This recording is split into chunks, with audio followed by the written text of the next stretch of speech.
Kia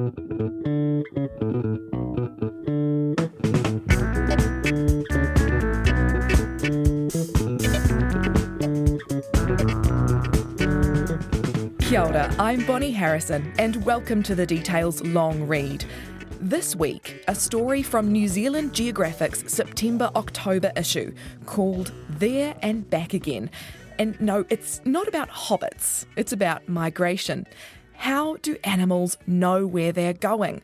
Humans have been puzzling over the mysteries of migration and navigation for centuries, and our ideas about it have gone from absolutely wild to only slightly less so. This is There and Back Again, written by Kate Evans. Every spring, billions of bogong caterpillars metamorphose into moths on the western plains of New South Wales and Queensland. Each moth has a 5-centimetre wingspan and weighs just a third of a gram. But its brand new speckled brown wings carry it 1,000 kilometres southeast to the Australian Alps.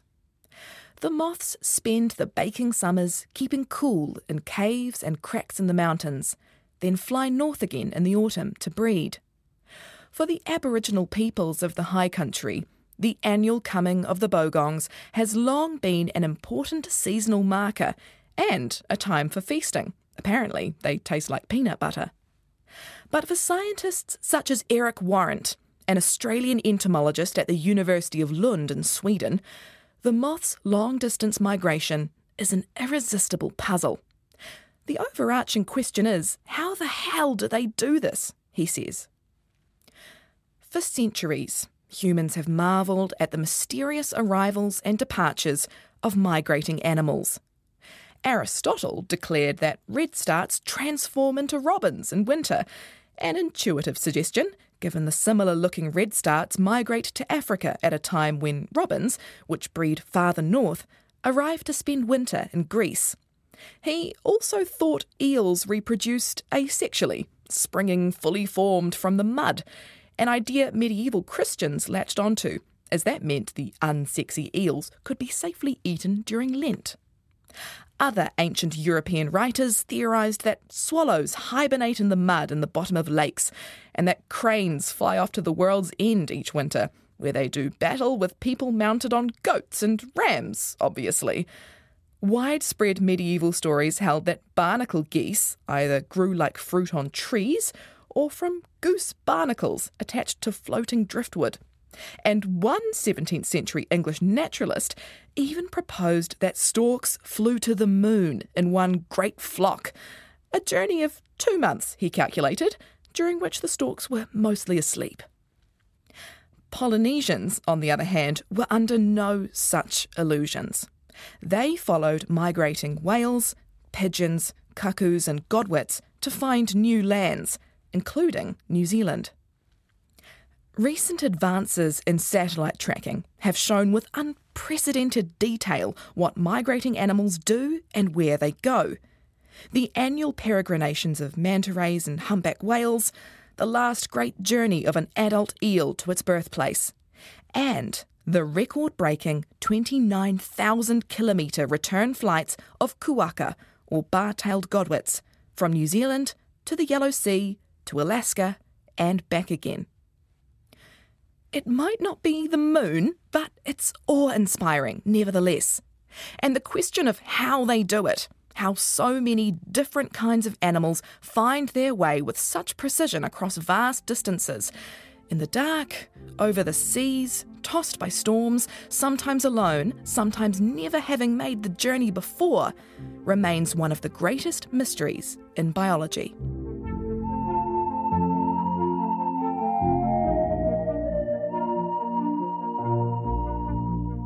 For scientists, the first step is to figure out what natural cues a given species might be using as signposts. Like the Polynesian navigators, many animals look to the sky. The sun is a common cue, but because it moves across the sky each day, to stay on track, animals must combine information about the angle of the sun above the horizon, the azimuth, with their internal circadian clock.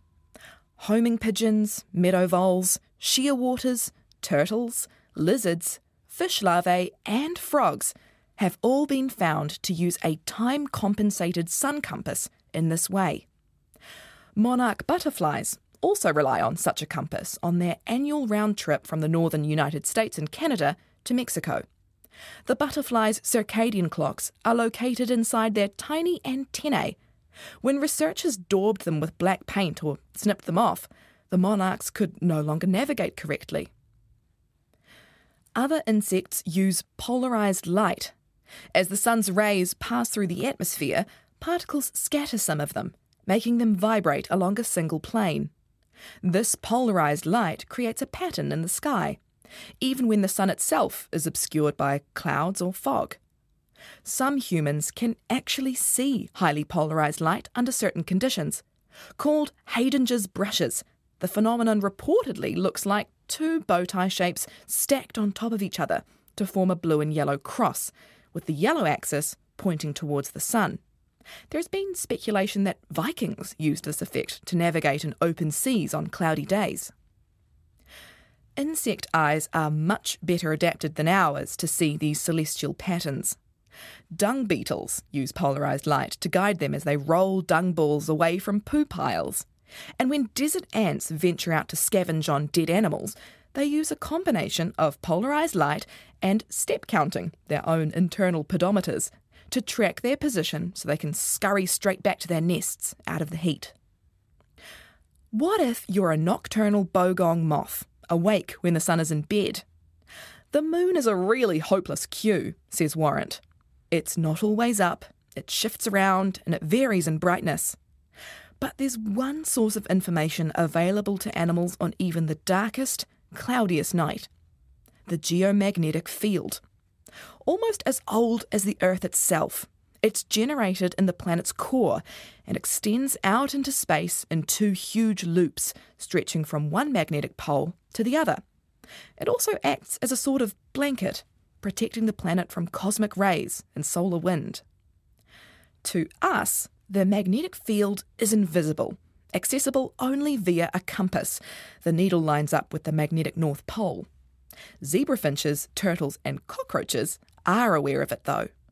The giant sea slug, also known as the orange peel nudibranch, reportedly orients its body between magnetic north and east prior to a full moon, and many migrating animals seem to pick up on subtle changes in the magnetic field from place to place, using that information to figure out what direction to head in.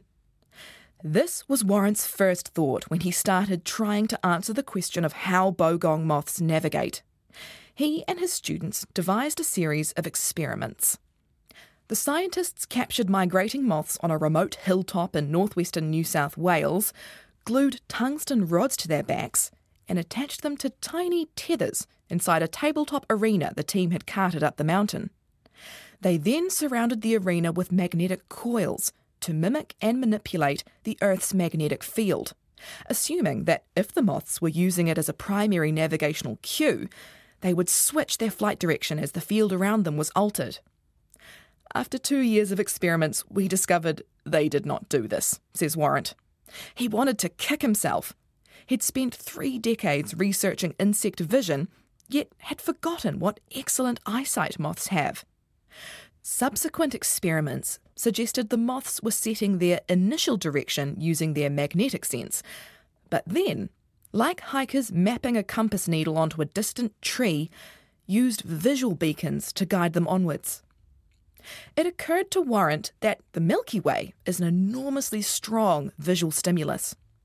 To a moth, it probably looks like a lovely stripe of light, brightest in the south and fading in intensity as it arcs into the north. To test this theory, his team had the moths fly in a magnetic vacuum so they could study their visual sense in isolation, and used a computer program designed for planetaria to project the night sky above them. Inside the arena, with only the image of the natural sky for guidance, the moths knew exactly where to go.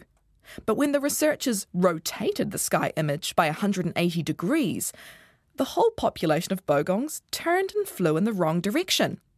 When the stars' positions were randomised, the moths were completely disoriented. Another hint has come from the moth's tiny brains. Warrant has found cells that seem to be responsible for measuring the rotation of the stars in the sky. For me, the bogong moth is one of the most remarkable insects that exists, he says. They can determine their direction using the stars. As far as we know, there's only us and some species of migratory songbirds that can do that.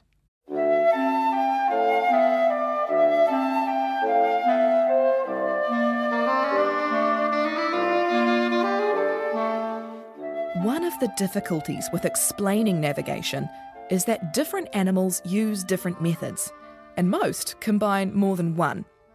There's a lot we don't know about tuna, New Zealand's long-fin and short-fin eels, including exactly where in the tropical Pacific they spawn, whether adults travel there in groups or alone, and how they find their way. Niwa eel expert Don Jellyman says it's likely a combination of several cues. Lab research in the 1980s showed that migrating adult eels are sensitive to the magnetic field. In a 2021 study, Norwegian scientists compared the routes taken by juvenile and adults of 5 species, including long and short fins, to magnetic gradients, the way the intensity or direction of the magnetic field changes across the Earth's surface. They theorised that juvenile eels might imprint magnetic information as they float on sea currents from the tropics towards New Zealand and Australia, and then use other cues like salinity and smell to find a river to spend their adult life in. Eels have a phenomenal sense of smell. They're called the bloodhound of the sea, says Jellyman. Decades later, ready to spawn and die, the adult eels could retrace that gradient to find the general spawning area.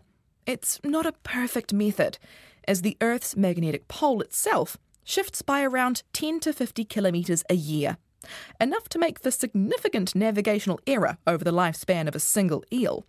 Some longfins migrate at 25, but others live to 80, or even possibly over 100. But once the horny eels get close, Jellyman says they probably follow their noses to find each other in the vast open ocean. He says as soon as they start spawning, that will create a unique scent, which will be a big turn-on and a guidepost for others.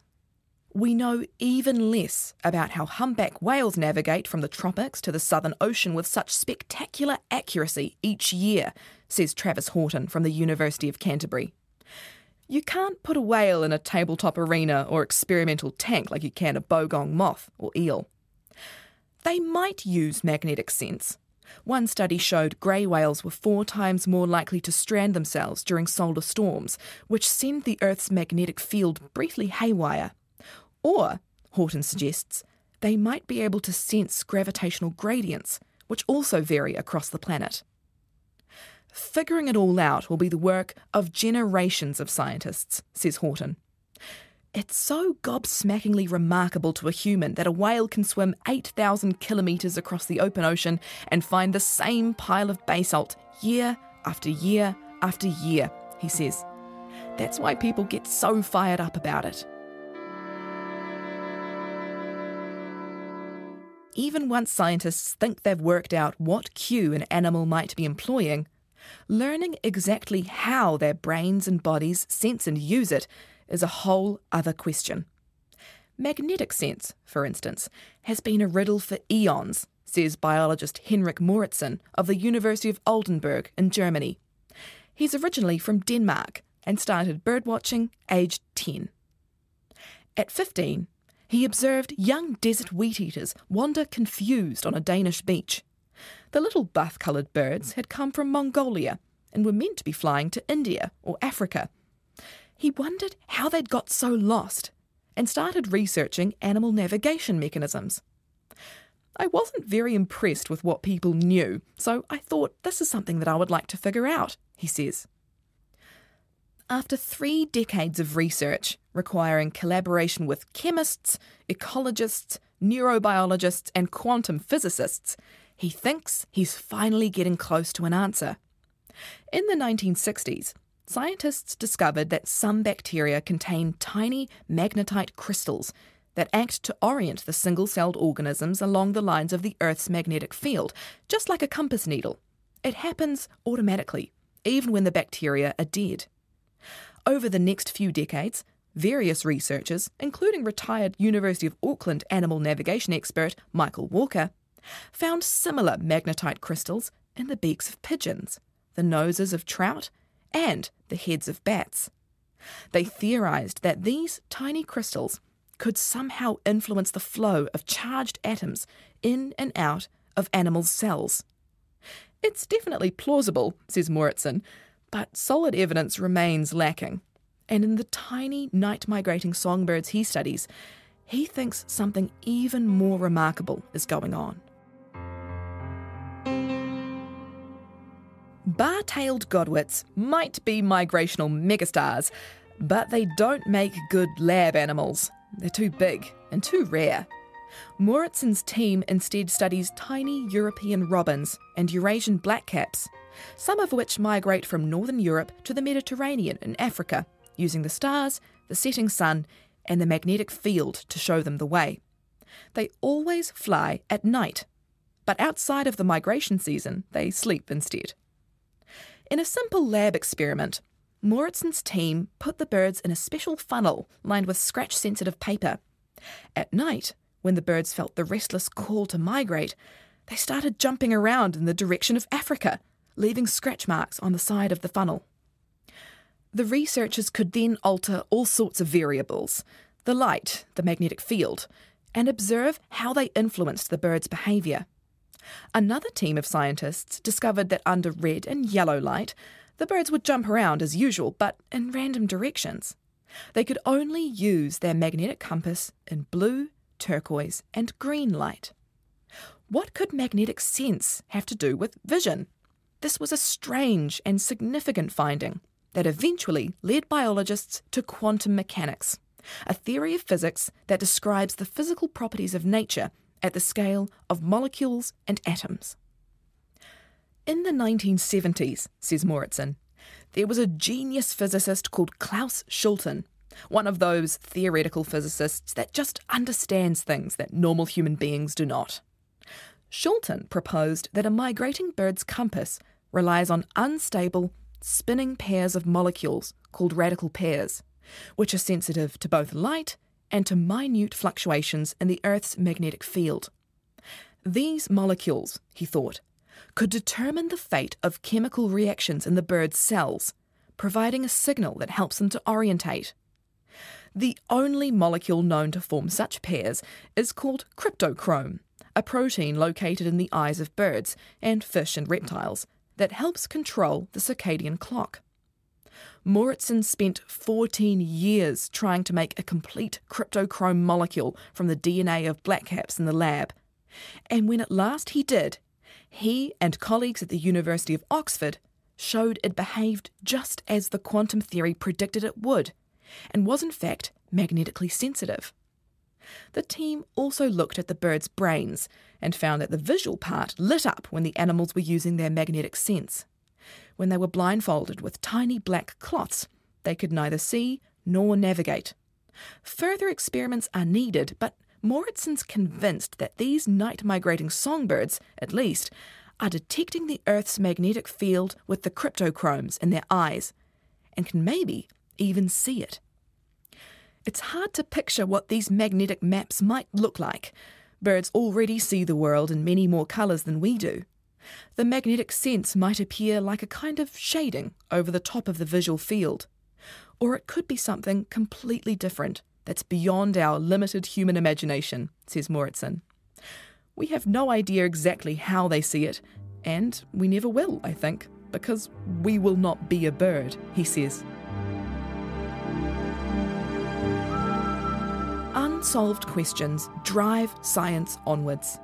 The radical pair findings may have implications for quantum computing and also for conservation. For instance, people doing translocations of migratory birds must take their magnetic and celestial compasses into account, says Moritzen, and either move them as babies before they imprint, or prevent them from sensing the magnetic field or seeing the sky at the wrong location. Still, What we know about how animals navigate remains a mere fraction of the complex, detailed whole, like a glittering fragment of stars glimpsed through a clouded sky. That was There and Back Again, written by Kate Evans for New Zealand Geographic magazine. The Details long read is supported by the Public Interest Journalism Fund. We'll be back next week with another long read. Ka kite anō.